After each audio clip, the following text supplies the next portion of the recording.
Hello, everyone. Welcome. Thrilled to have you join us today for this webinar. I'm Lauren Dahl, Head of America's Communications at Maersk, but today, like many of you, a humble student, eager to learn from the group of experts that we have gathered together for you today. So again, thanks so much for joining us. Obviously here to discuss a topic that is very timely for everyone right now, trade and customs compliance. Lots of focus on the tariffs themselves, but there's a broader need for more insight into navigating the environment in a compliant manner. So we're looking forward to diving into that today. I'm going to introduce our speakers really quickly, then we'll jump right in. Please note that you are able to submit questions during the call via the little questions button at the top of your screen. We have experts on the line monitoring that mailbox, and they will be replying back to your questions as they come in.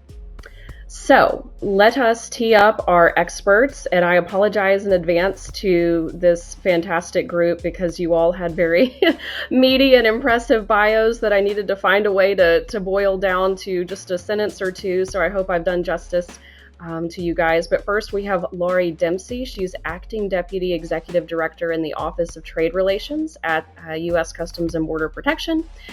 Ms. Dempsey has over 30 years of customs and international trade experience at CBP. Next, Amy Morgan. She's the Vice President of Trade Compliance at Altana. She leads global trade and compliance solutions for the enterprise and public sector alike. Amy is a licensed U.S. customs broker with over 2 decades of experience working in international trade and compliance. Next, we've got Julie Hughes. She is the president of the United States Fashion Industry Association, which represents brands, retailers, importers, and wholesalers based in the U.S. and doing business globally. She represents the industry in front of the U.S. government, international organizations, and stakeholders, explaining how fashion companies create high-quality jobs in the U.S. and economic opportunities around the world. Next, we have Janet Labuda. She is the head of customs and trade issues at Maersk Customs Services. She is actively engaged in assisting clients with forced labor challenges and has worked with Altana AI to perfect a solutions-based approach to forced labor identification and supply chains. Before she joined us at Maersk, and I'm so glad that she did, Janet had a 31-year career with US CBP. And finally, Mark Zeitlin. He is the head of Customs Brokerage North America at Maersk, also a wonderful colleague of mine. Mark is responsible for overseeing customs brokerage operations as well as customs compliance and consulting throughout the North America region. He has netted 4 decades of experience in the customs brokerage industry. So, as I said, a very impressive group of experts with us, and so gracious and grateful for their time.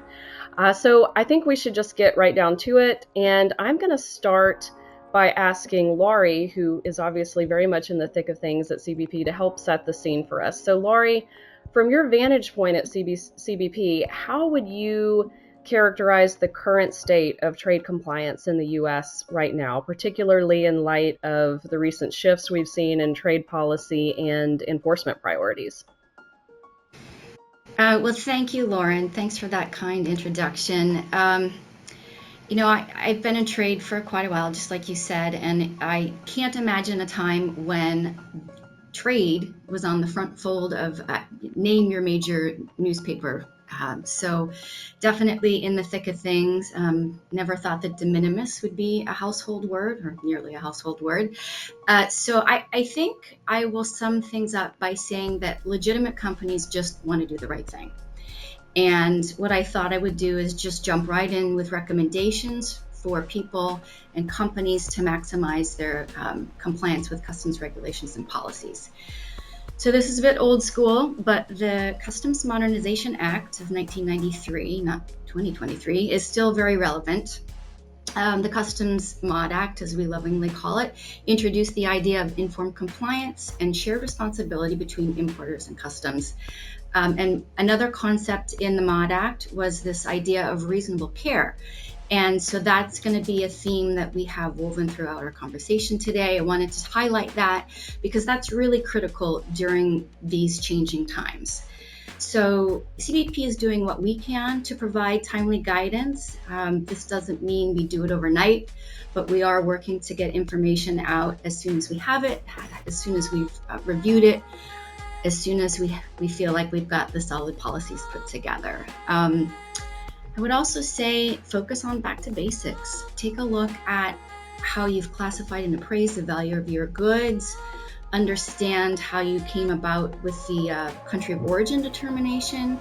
These are simple and yet important for these crazy times that we're in now. Along with the reasonable care, we like for companies to have a logic about how you arrived at a classification or value, or how you declared something. If you can show the steps that you took to get there, that would make a really big difference to CBP, especially in the case where you're tagged for an audit or even just responding to CBP Form 28 or 29. Have a customs compliance program that includes documented internal controls. Make sure you test those internal controls. Vet your suppliers. When you're looking at new suppliers, consider their pricing structures. If the price doesn't align with typical rates, maybe be suspicious. This could be an attempt to avoid AD/CVD. And then also take advantage of the resources that CBP has. We do work to make sure that we have information out there for you, like I said, as soon as we can get it. We have the Binding Rulings Program for classification, value, and country of origin. Our Regulations and Rulings Office does that. We have an online database called the Customs Ruling Online Search System. I would say use that to help, again, with the classification, value, country of origin.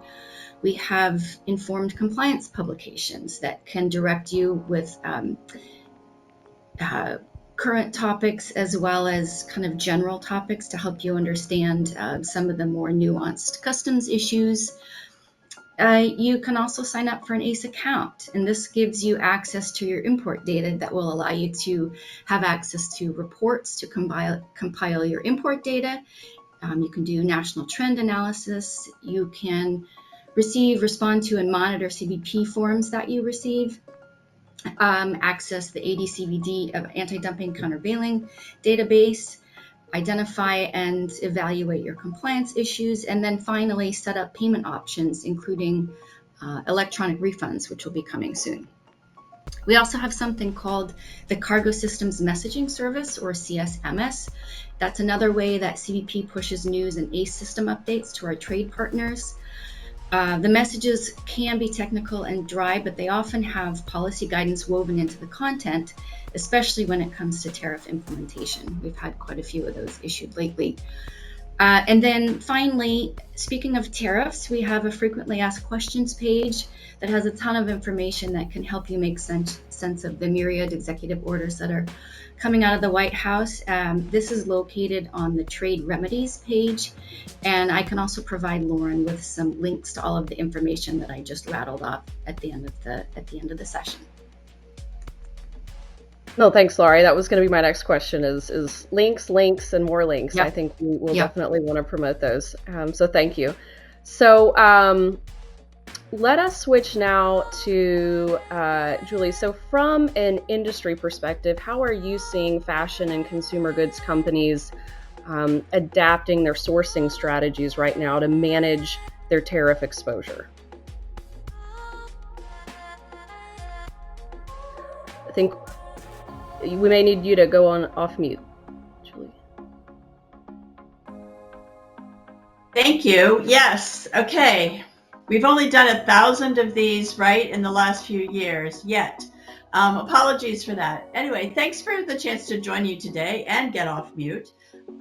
So for fashion brands and retailers, and I'm sure this is certainly true for the other sectors that are on this webinar as well, this is the most difficult time to plan sourcing, logistics, and consumer demand that we've seen in a long time, right? We've lived through quotas and port strikes, natural disasters, political upheaval, and we've always managed in the past. And I think today, though, we have a level of uncertainty and unpredictability that is on another level. So in the short term, it's not really feasible, I just feel I have to say this, to shift to 100% American-made apparel or home textiles or footwear. More than 97% of all these consumer products are imported. So that means we have to deal with the tariffs and how we're going to manage our sourcing. So for example, the good news is that tomorrow the reciprocal tariffs on China will be lower. But the fact that the tariff rates are changing with 2 days notice means that the companies that are willing to pay an extra 30% versus 145% are scrambling. Plus, everyone has to be a bit nervous about whether or not a 90-day pause might get changed if the trade talks don't go well. And that's just for China. So the reciprocal tariffs are global, and we know the tariff levels that the Trump administration initially threatened against some of our major trading partners, which makes it really difficult to plan. So I think most companies are trying to find sourcing solutions with their current key suppliers. That makes it easier to work together to change sourcing if you have to. Companies hope to see more efficiency and more resilience when they're working with a long-term supplier. We hopefully look forward to that. And just one last thought to this question, until we have a better insight into the Trump trade deals, resilience is probably more essential than efficiency. We anticipate we all will be reacting to multiple changes in the coming months. Some of our members, I saw some yesterday, who kind of laughed that we're pretty much sending an update almost every day, because every day there is a slight nuance, a slight change. Today we see the executive order for the China difference and the China trade deal. There's some things in there we didn't anticipate, like changes to de minimis. So I think we all need to be watching, and resilience is really the key to get through the next few months. Love it. Thank you, Julie. Another key topic that I know, Janet, this is right in your wheelhouse, so I'm going to throw this one to you, and then Laura, you may want to tap in, but forced labor. So forced labor enforcement has become a top priority for customs. So what are the most common pitfalls companies should be aware of when building a compliance program around this issue? Well, thank you, Lauren, and it's great to be with everybody this morning. But one of the things I think we need to do is lean into the global dynamic of trade and look at forced labor from that global perspective. We also need to lean into the advances that have been made in technology. The regulators are doing it, so why shouldn't we? So in the US, we have the Uyghur Forced Labor Prevention Act. We have legislation in Canada and the EU. And my understanding from the task force at DHS is that the State Department is working with all trading partners to address forced labor. And I know companies don't want to engage in forced labor at all. That's for sure. So 2 weeks ago, I was on a webinar, and the sponsors posted a question about the UFLPA, the Uyghur Forced Labor Prevention Act, and the vast majority of the people claimed they had never heard of it. That's difficult. You really have to keep up with many of these changes that are occurring. We're used to this, but the boots on the ground companies need to be very aware of this. And I think the key thread that weaves its way through all of these legislative initiatives is knowledge of the supply chain. So really having a transparent supply chain. And by that, I mean knowing who's in the chain, what they're doing in the chain, a real understanding of how your products are being manufactured. I think Lori will back me up when I say that customs is looking more and more at how products are manufactured. So I think, understanding that is important. This all hinges on the ability to access key trade data. The pitfalls can't be addressed absent having access to that data and the ability to analyze that data. I think the key pitfall on forced labor involves the distinct possibility of illegal transshipment occurring. Now, we know there's legal transshipment. That is great. You look at that from a logistics perspective and how you move product physically around the world. But with illegal transshipment, what's happening is you're moving products through third countries to distance the product from the forced labor origin. So companies need to know if, in fact, the origin of the good is correct as Lori said a few minutes ago.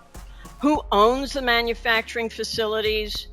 Can the manufacturing facility produce the goods being imported or being sold? Okay. We need to know that, these companies exist, that they're bona fide companies. And I think that I've seen when I was in customs, anytime we've had this issue, you have corporate identity theft, counterfeit documents, and things of that nature. Now, my understanding is that Uyghur forced labor has infiltrated 47 product sectors. This is massive, and I don't think that companies could go it alone anymore. Companies need to develop strategic partnerships for data, for analysis, and ultimately for predictability. This is critical for companies to be what I always call on the offensive as opposed to the defensive. I think the goal basically should be that you want companies to have a 90 to 95% confidence level that the goods being shipped are compliant and will seamlessly be cleared through customs entry procedures.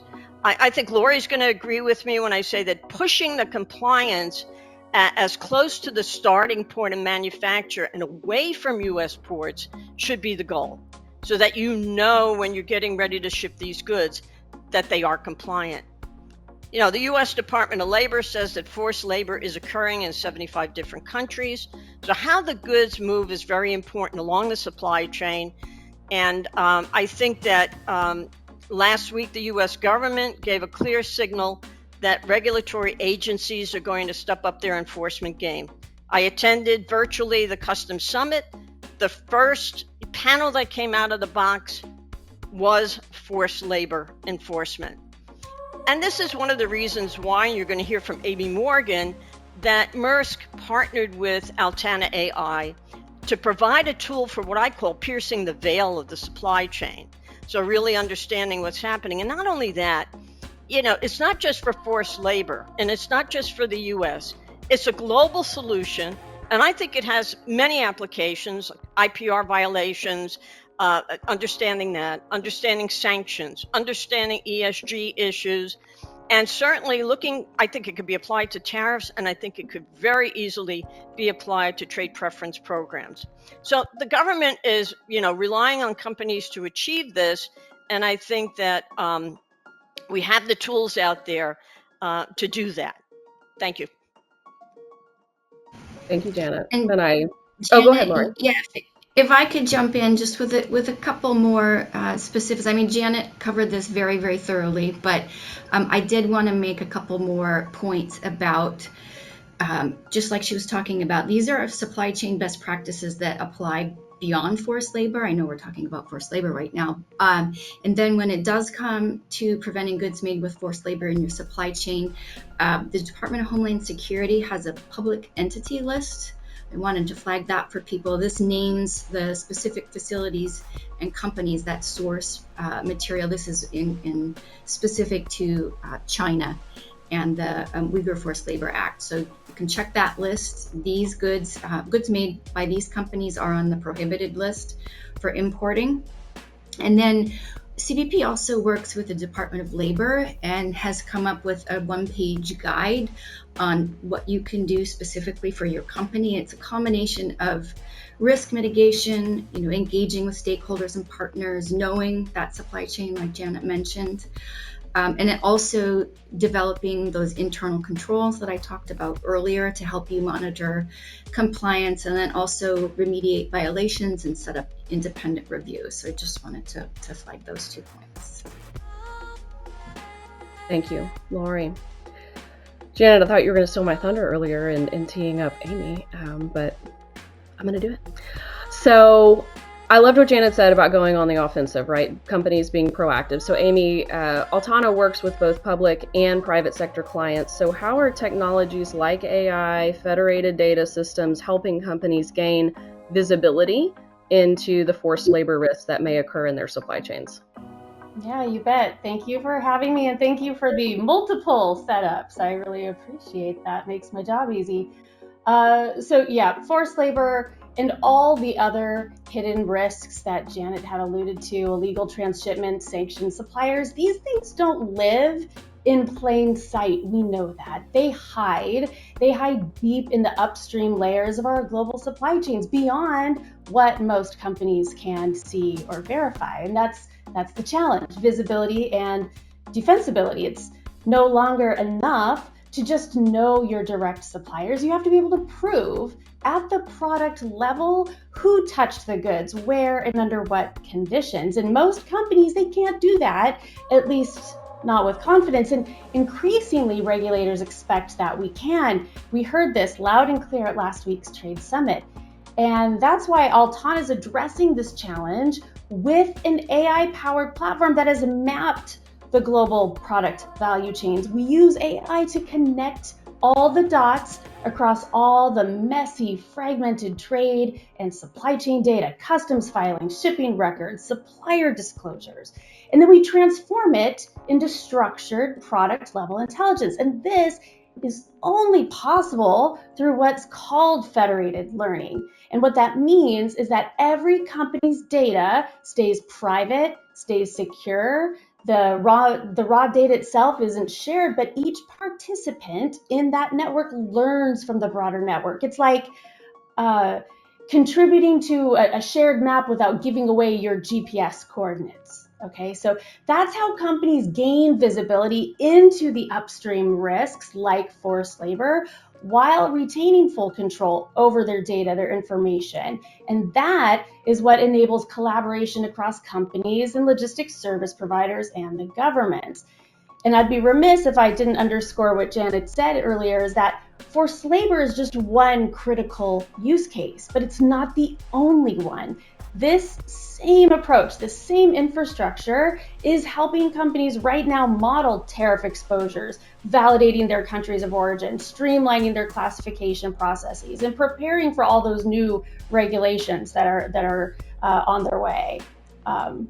Happy to go into details on case studies and things, but I think the point is that these risks we're charged with understanding, they're not going to announce themselves to us. They're going to stay buried in pieces of information that were never designed or intended to talk to each other. And that is what AI is uniquely suited to do, to connect the dots of all that messy information and turn it into something structured and something actionable.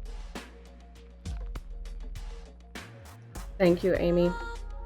Mark, you've been waiting so patiently, so thank you. But I know this one's for you. So, are you there? I had a little feedback. Try again.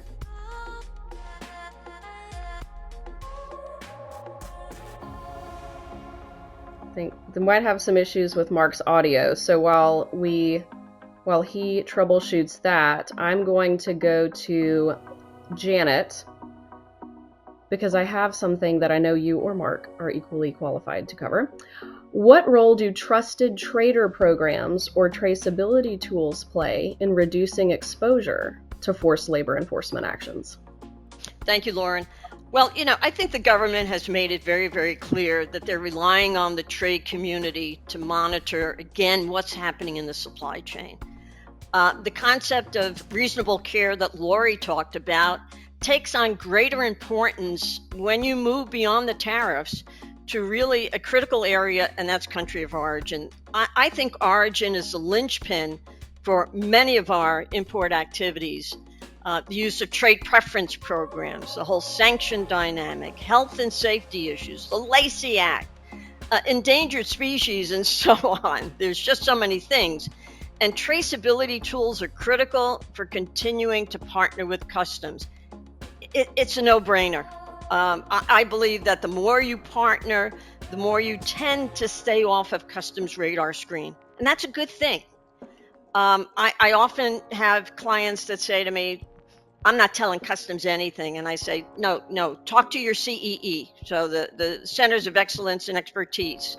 I have found them to be extremely helpful. Also, if a mistake is made, you have the opportunity, if you're in these trusted trader programs, to really mitigate the fallout, okay? Engaging in a trusted trader program should be a real key part of building a culture of compliance in your company. And that's what we should all be doing, is building that culture of compliance. I don't think you can invest enough to be compliant in this structure. And you wind up pulling in other government agencies, the partner government agencies, as Customs calls them. And I think that, once you're seen as having an ethical compliance system, that goes a long way to facilitating your trade. Beautiful. Thank you, Janet. Mark, let's try again. Can you hear me now? Yes. Love it. Oh, So awesome. stay off mute because I have something else I wanted to throw your way. Transshipments came up earlier. So transshipment continues to be a red flag for enforcement agencies. What indicators might signal potential transshipment risk in a company's supply chain? Well, first, I like to put the word illegal in front of the word transshipment because we don't want to take away from the fact that there is legal transshipment throughout the world. And I also want to thank Lori for her one comment before I dig into this question a little bit, which is do basics well, right? And that's something that, as Janet is well aware of, I preach loud and clear every single day, that if we do basic things well, then we don't really end up with too many problems behind us, even in this ever-changing world that we're in. But when we talk about, getting to the question a little bit about illegal transshipment, there's another term out there that's also very common now, also called origin washing, which, when you start thinking about that and you start thinking about the conversation that we've been having, it's a very scary thought, right? Is that you purchase something and you think you're purchasing from here, but it was actually sent from one country to another country, and there was no origin confirming process that was done with us. It's merely just a smoke and mirrors, change a label, and send it on its way. And that's a big concern, not only for customs, but it's also a concern for us as a licensed brokerage operation as well. Given the change in broker regulations, I'll say we are deputized in some respects and an arm of customs as well.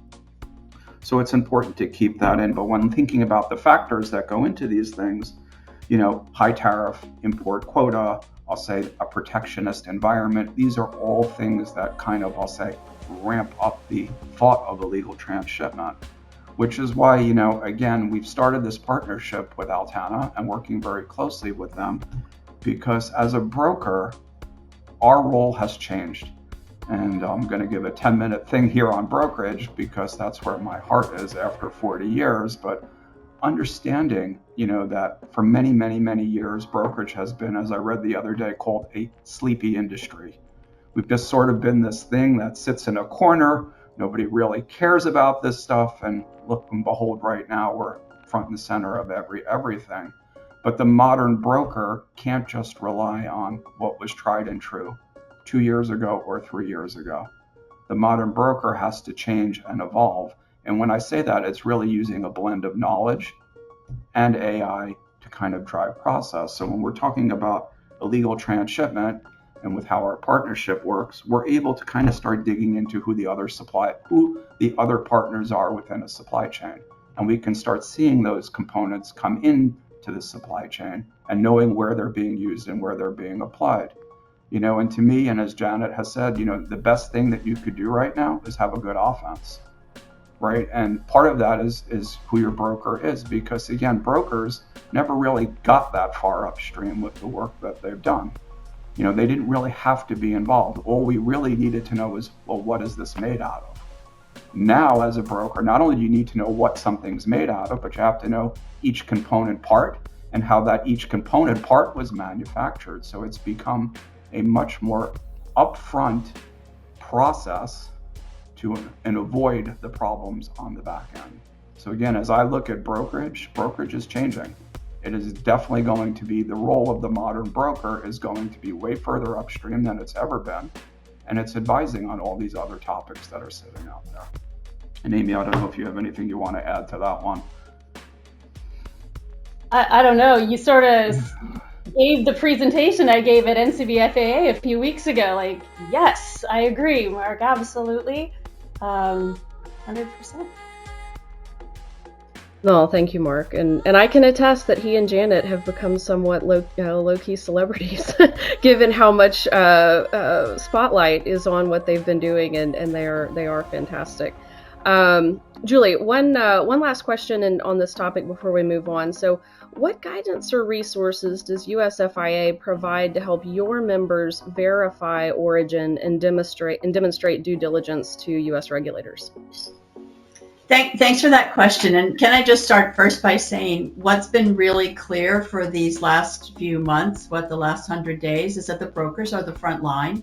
It's the brokers that we're going to who are seeing, all right, what's really happening in the system? What can we file or not file? How can we implement the changes? Because it's coming at us so fast, whether it's the CSMS messages, executive orders that come out a day or two later. So you don't necessarily know exactly what the rules are. So I think we can't say enough to kind of celebrate the role of the broker today and how they're helping us. So kind of when you ask the question about resources, as an association, I mean, our goal is, first to provide information to our members about the policy, the changing tariffs, the implementation, and give them access to resources like brokers, customs attorneys, freight forwarders, the shippers, the whole community, the whole supply chain that we see. This year, and I had a member tease me about this, we've been sending an update to members almost every day because there's some nuance, there's some change, there's some proposal that we have to share. So I think information is a critical resource right now, even if we may not know exactly 100% what it's going to say. The fact that we hear something is coming, we're sharing that with members. So we're also sharing insights from the attorneys, the brokers, consultants, and definitely trying to make sure that our members know what resources are available. So as we're talking about today, how do you assess global risk? What are you looking out for traceability? What are the options for traceability, options for testing, so that you can verify origin if CBP asks? And I think that's going to be even more critical as we're moving ahead and seeing the multiple different regulations for different countries and different products. And of course, managing the data, because there's no single way to manage your data and your sourcing, but every company needs to do that. I also just want to mention that it's not just for us as an individual association or for individual companies. We also participate in industry-wide initiatives. We actually, on the forced labor issue in particular, started an industry initiative pre-COVID is how we know we can date it, called the Forced Labor Working Group. And while, all right, that's not an exciting name for our working group, it's brought us together with different industries and different players to talk about what are we doing and what do we see on the horizon. I happen to lead with my colleague from REALA the Best Practices and New Approaches group. So we definitely are looking at every day what might be presentations from service providers, what are new services out there, so that everyone knows what's available and what's happening. So that's kind of a brief summary of where we are, but everything that we've been talking about so far today, we're trying to share that information and allow companies to network with each other on what works for them. Got it. Thank you, Julie.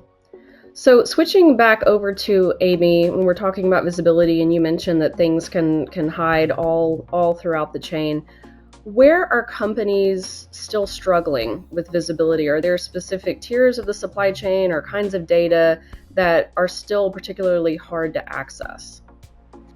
Yes. You said it, right? Like, most companies still operate with that tier 1 lens.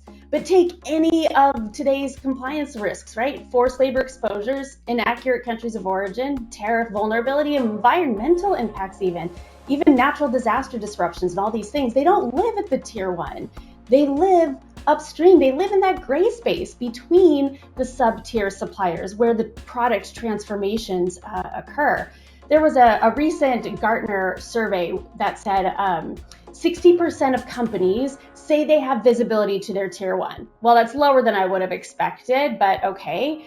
And then you've got only 32% say the same for the tier two, just 17% for the tier three. That is the visibility gap, that right there.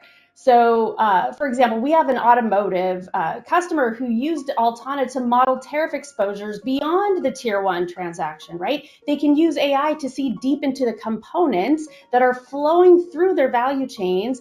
And then they discovered that 98% of their aluminum tariff risk was tied to production that was happening out at the tier two level. And with this outer tier visibility, they could quantify billions of at-risk spend when it comes to tariffs. And the visibility, though, this isn't just about compliance or tariffs or forced labor, right? It extends to resilience. I think Lori said resilience right off the top, or Julie said resilience right off the top. A government contractor told us that what keeps their team up at night is a facility in Turkey that they didn't know existed until an earthquake hit. Right? They put it, the way they put it was, no one actually knows their supply chain. Suppliers don't tell you, and their suppliers won't tell them. So that's the visibility gap. Companies don't have the visibility into the relationships between those outer tier entities where their products are transforming, right? In surveys and supplier portals, they're not going to solve that. So we need to come at it from a different angle, one that considers the product connections, right? I think it would be unreasonable care not to take advantage of new technologies to help us see these things. Thank you. And Mark, similarly, I know, as I've been learning a lot in this space recently, Maersk has invested heavily in tools like the Customs Navigator platform that I know you know very well. Can you share how real-time insights or automation are helping companies stay ahead of the compliance issues? Sure, and I'm going to make a broker out of you yet, Lauren, too, just so we're clear on that fact also.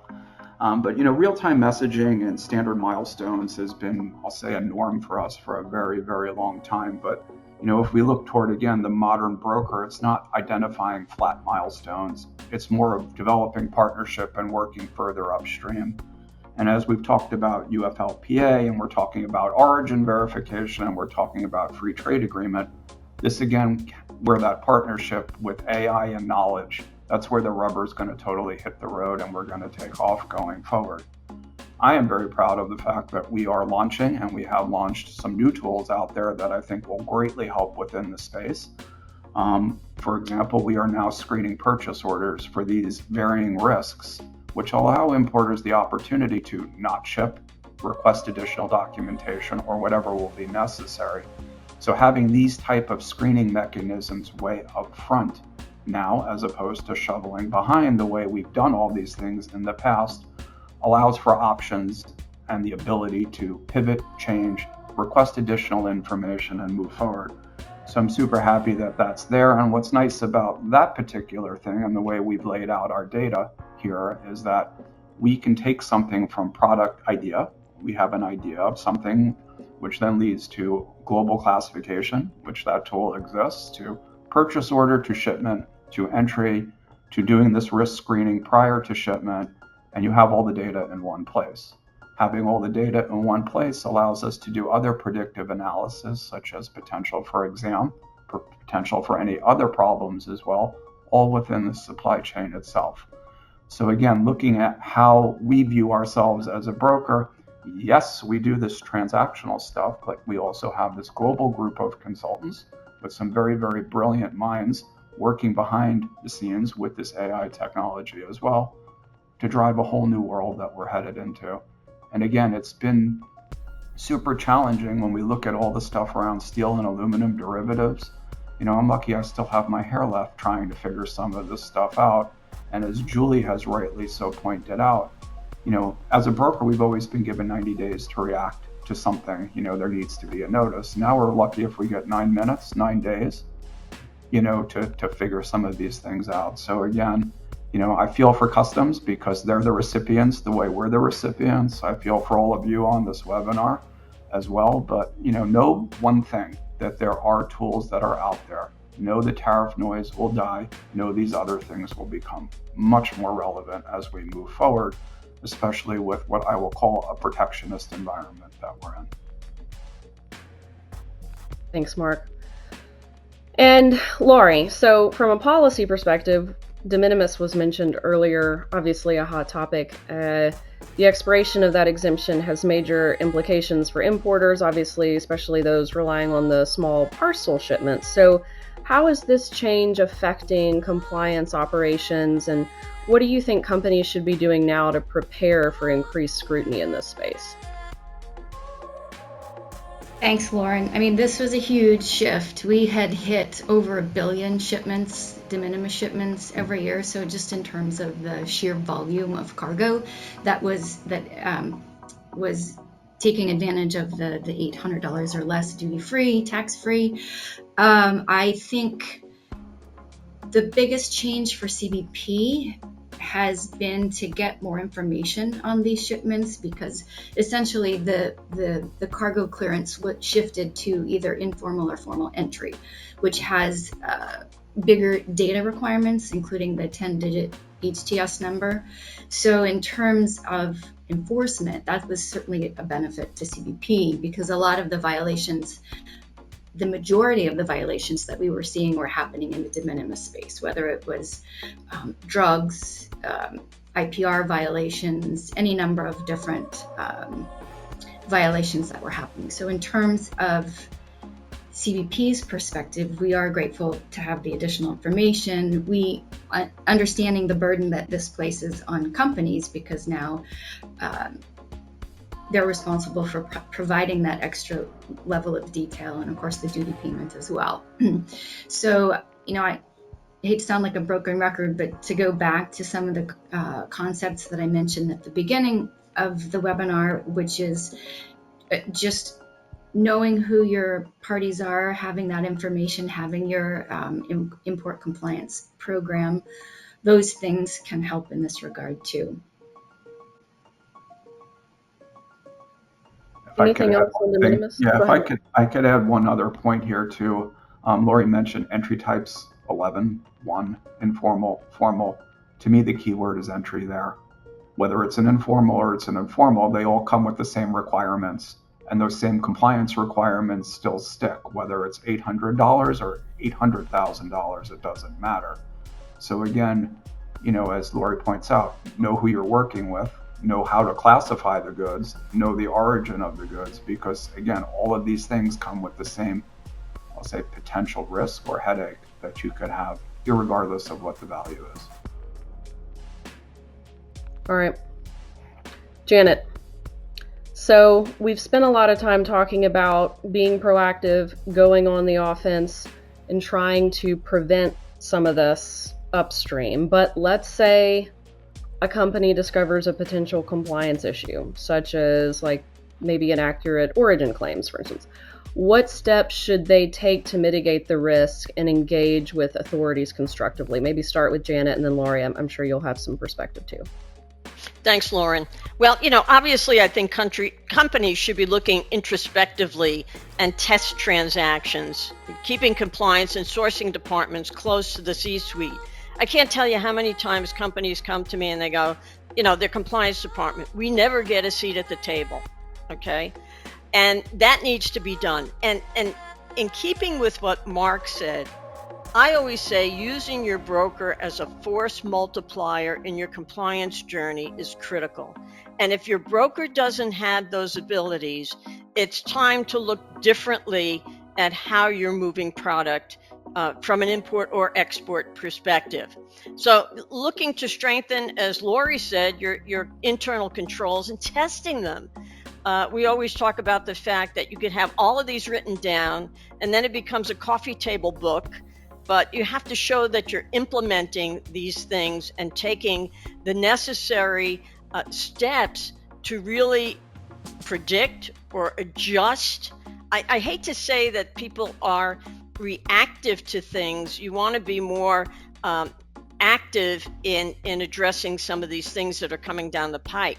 So I think if you have the foundation that the potential for risk is greatly diminished if you have a good broker and you have a good compliance structure. And I think trying to keep the mistakes and accidents from happening, partner with the government. And if a mistake does happen, as I said before, this provides you with a mitigation. Okay, get out there right up front. And again, I've had people say to me, do I really want to tell customs this, or do you think I'll really get caught? And I think if you have a culture of compliance, you're going to work with customs right up front. I have told clients and companies in the past that in addition to reporting the problem to customs, the one key thing is having a plan to ensure that the problem will not happen again. So I think if you go to customs and you say, here's the issue, and this is what I am doing as a company to ensure that this doesn't happen again, really goes a long way. It's like a compliance improvement plan. The other thing that I'll stress is constant training. I know that, in a lot of our global trade environment, personnel change very quickly. People move from different product lines, they move to different companies. And I think that really understanding what the rules of the road are, especially when you have, situations where you're using trade preference programs and you've got two sets of rules. So the marking rule, what is the country of manufacture? And then the rule, did it meet the requirements to get a duty-free preference? So I think training is really critical. So what's your company doing to keep the companies in your supply chain up to date on new regulations, new policies, changes to trade preference programs, what's happening with forced labor, sanctions, etc. And if I can just jump in here, I mean, Janet laid it out wonderfully. I would just emphasize everything that she said. And I would like to just say that we get that mistakes happen. And owning up to them as soon as you find out is a good thing. We've got something called a prior disclosure, where it enables you to share those mistakes with CBP. And if you can show the steps that you took to ensure your import compliance, CBP can take those factors as mitigating factors when if God forbid, we would get to the penalty assessment or some other kind of enforcement action. So just wanted to kind of foot stomp the being upfront and forthright with CBP. And maybe just to echo one of Janet's comments, with all of the tariff, the thing that sat in the corner where no one ever got support for compliance or others, it was just you're sitting in the corner. Now all of a sudden, we're in the boardroom and we're having these discussions. So having executive buy-in and awareness now is key, but creating a culture of compliance that it's not a burden. It's going to become a critical component for success moving forward. So now that the doors are open and we're at the podium, now's the opportunity to really drive these processes forward. Well said, Mark. All right, so we've kind of entered the home stretch here. Lots of really good nuggets of wisdom shared. Looking forward, and this is open to everyone, maybe we start with you, Julie, but what strategic investments, whether that's in partnerships, talent, technology, do you think companies should be making now to prepare for what's next? Yeah, thanks for that question. And I actually want to say two things. I mean, because to build on what everyone just said, one of the most important changes that we've seen this year, particularly with tariffs and the headlines every day, is that most companies, brands, and retailers have improved their internal communications on these complicated issues. In the past, there were information silos in most companies. The sourcing team did not necessarily coordinate as closely with the compliance team or the logistics team, or definitely the C-suite, as we need to in this environment. So now we hear from most brands and retailers that they have a task force or a working group internally that's tracking the ever-changing global regulations, making strategic plans to be flexible and resilient. And I think that's something that is really essential going forward, that we're going to maintain that within the company structures. In addition, just to quickly say, of course, while it may be hard to get approvals for new investments with so much uncertainty, I agree with everyone. This is an essential time to make sure you have access to all the resources that you can get and that you need. So again, traceability, tracking, global risk management, working with your broker, your attorneys, and of course associations and with CBP is really essential.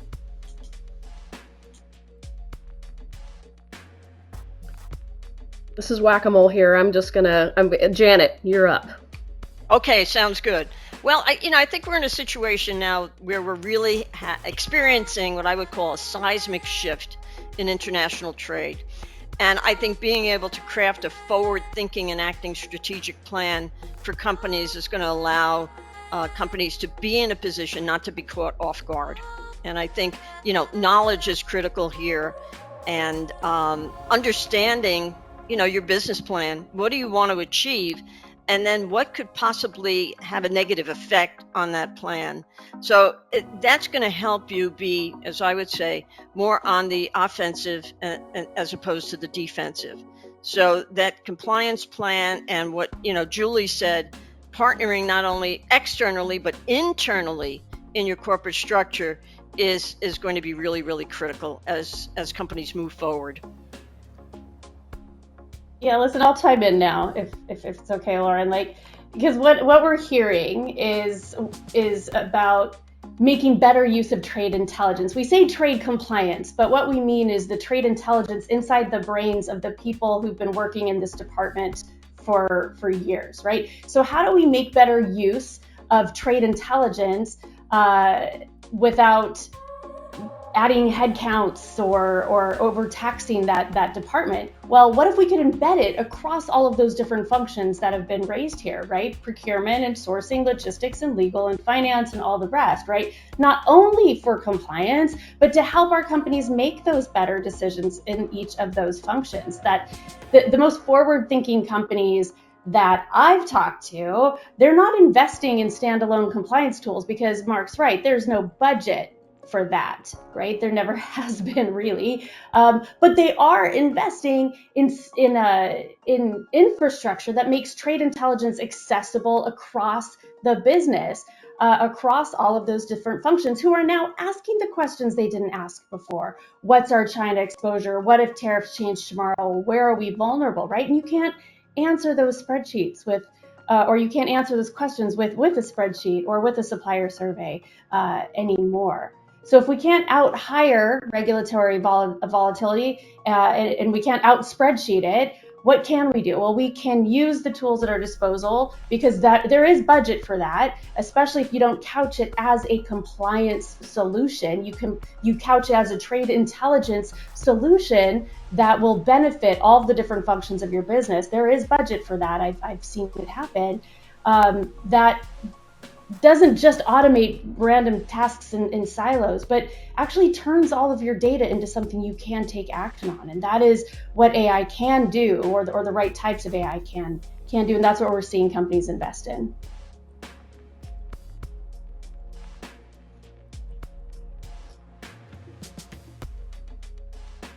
Mark, Laurie, who's so bold?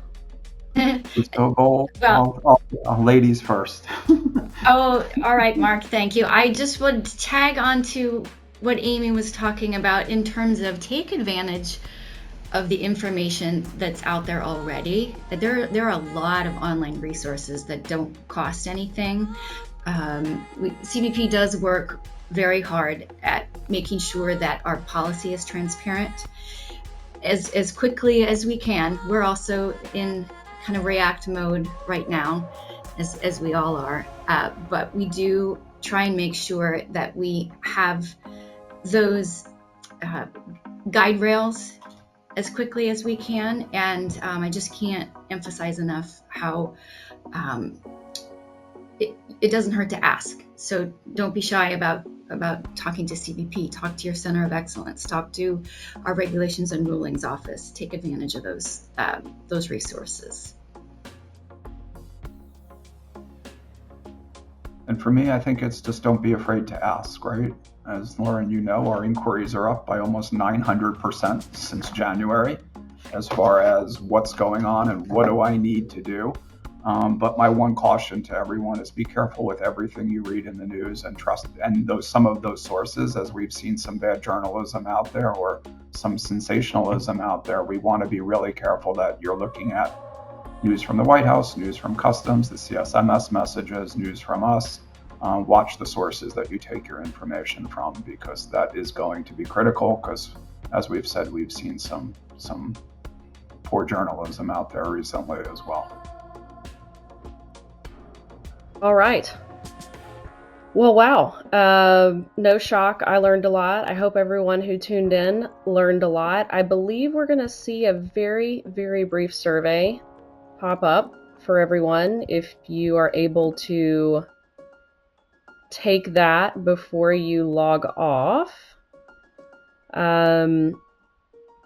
Actually, it's going to appear on your after the session ends, so I don't need to belabor things. Thank you so much. It sounded like we will be sharing some resources, some light reading, it sounds like, from Laurie and team, but reading that everyone needs to make sure that they're doing. So again, thank you so much, everyone, for joining. And if you have any questions, obviously there's an email address on the screen at Maersk. Love to hear from you. Thanks again, and thanks to our panelists. You guys rock.